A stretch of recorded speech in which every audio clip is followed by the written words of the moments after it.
Realisasi belanja APBD pemerintah provinsi, kabupaten, dan kota di Sulawesi Selatan belum optimal.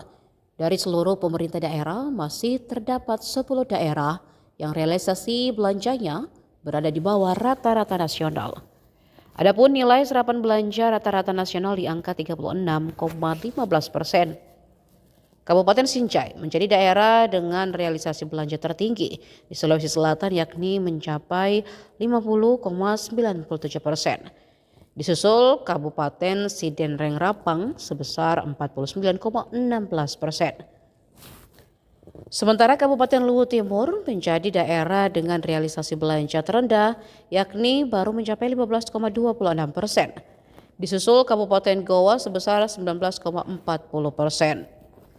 Data tersebut dipaparkan Direktur Jenderal Bina Keuangan Daerah Kementerian Dalam Negeri, Agus Fatoni, saat memberikan sosialisasi di depan pejabat lingkup pemerintah Kota Makassar. Agenda berlangsung di Hotel Gamara, Jalan Metro Tanjung Bunga, Sabtu 25 Juli. Agenda dihadiri Wali Kota Makassar Munafri Arifuddin, Sekretaris Daerah Andi Zulkifli, Kepala Dinas, Kepala Badan, Kepala Bagian, Sekretaris Organisasi Perangkat Daerah, Direksi Perusahaan Daerah hingga tim ahli lingkup Pemkot Makassar. Rendahnya realisasi belanja menunjukkan masih besarnya anggaran yang belum dibelanjakan atau masih mengendap di kas daerah. Dalam Negeri, Bapak Dr. Agus Fatoni, MSI. Yang kami hormati Sekretaris Daerah Kota Makassar, Bapak Dr. Andi Zulkifli Nanda, SSPP, MSI. Yang kami hormati, itu harusnya dibagi per triwulan, di mana triwulan pertama akan ideal apabila bisa mencapai 20%, triwulan kedua 50%, triwulan ketiga 80%, triwulan keempat 100%. Jadi ada peningkatan 30% per triwulan diawali dengan 20%. 20 tambah 30 berarti 50, tambah 30 80, kemudian 100. Nah, kalau kita lihat per provinsi pendapatan yang tertinggi itu adalah Papua Tengah.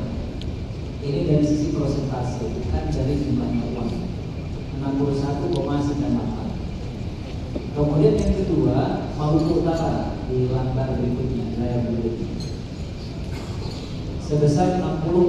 Realisasi APBD itu ada dua macam, realisasi pendapatan dan realisasi belanja. Dari sisi pendapatan itu juga perlu ada terobosan, perlu ada inovasi. Kemudian perlu juga membuat target yang tepat. Jadi harus ada penghitungan potensi yang tepat sehingga dari potensi itu bisa dicapai dengan maksimal.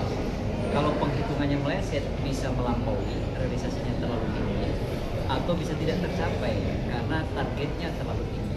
Nah, maka dari sisi perencanaan juga harus tepat, kemudian dari sisi pelaksanaannya harus maksimal. Pendapatan itu ada dua, ada pendapatan berasal dari transfer dan ada pendapatan asli daerah. Kalau transfer tadi, yang pertama itu untuk mengoptimalkannya adalah pertama dari data, yang kedua dari kinerja.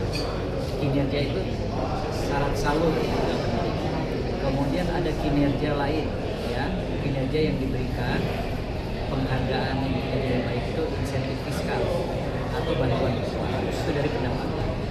Kalau dari belanja juga demikian, belanja itu disebabkan juga bisa saja uangnya tidak ada. Kalau uangnya tidak ada tentu tidak bisa belanja, realisasinya tidak ada. Tetapi belanja itu rendah juga sebabnya macam-macam. Ada yang karena lelang terlambat. Kalau lelang terlambat tentu ini akan merugikan akhir tahun. Kemudian yang lain itu juga bisa disebabkan karena juga kapasitas sumber daya manusia. Itu baik kemampuannya maupun komitmennya. Itu maka hari ini dilakukan kegiatan di Kota Makassar ini untuk meningkatkan kapasitas, untuk menyamakan persepsi, untuk mengambil informasi. Karena kalau SDM-nya paham menjalankan tugas, tentu dia akan bisa mengeksekusi. Ini berbagai aspek inilah yang kemudian akan mendorong percepatan realisasi.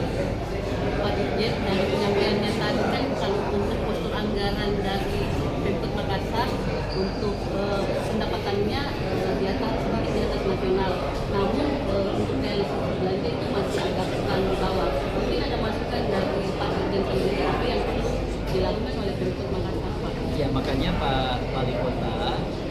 terus mendorong agar realisasi ini maksimal.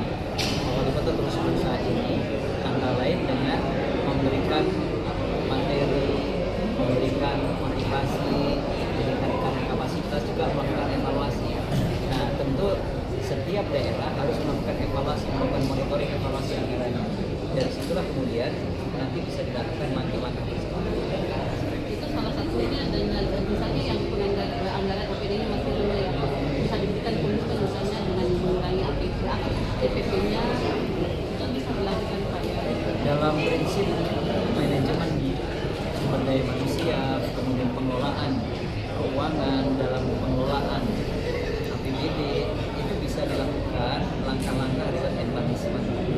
Bisa, jadi yang kinerjanya bagus tentu bisa diapresiasi, tapi yang kinerjanya kurang tentu bisa dilakukan evaluasi, tapi juga bukan berarti punishment secara hukum, bisa dilakukan evaluasi itu tujuannya untuk melakukan perbaikan manakala masih kurang. Oke, begitu ya. Download Tribun X sekarang, menghadirkan lokal menjadi Indonesia.